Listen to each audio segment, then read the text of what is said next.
প্রধানমন্ত্রী তারেক রহমান ভারত সফরে যেতেই পারেন, তবে সেটা হতে হবে সমতার, সমমর্যাদার, বন্ধুত্বের বলে মন্তব্য করেছেন জাতীয় সংসদে বিরোধী দলের নেতা ও জামায়াতে ইসলামে বাংলাদেশের আমির ডাক্তার শফিকুর রহমান। দুপুরে রাজশাহী জেলা পরিষদ মিলনায়তনে রাজশাহী মহানগরী জামায়াতে ইসলামীর সদস্য সম্মেলনে তিনি বলেন, এই দেশের মানুষ আর কারো আধিপত্যবাদ মেনে নেবে না।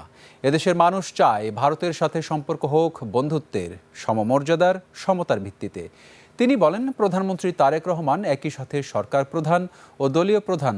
তিনি চাইলেই দেশে চলমান চাঁদাবাজি, দুর্নীতি, ঘুষ বাণিজ্যের টুটি চেপে ধরতে পারেন। সংগঠনের নেতাকর্মীদের উদ্দেশ্যে জামায়াত আমির বলেন, বাংলাদেশ জামায়াতে ইসলামী একটি আদর্শিক সংগঠন।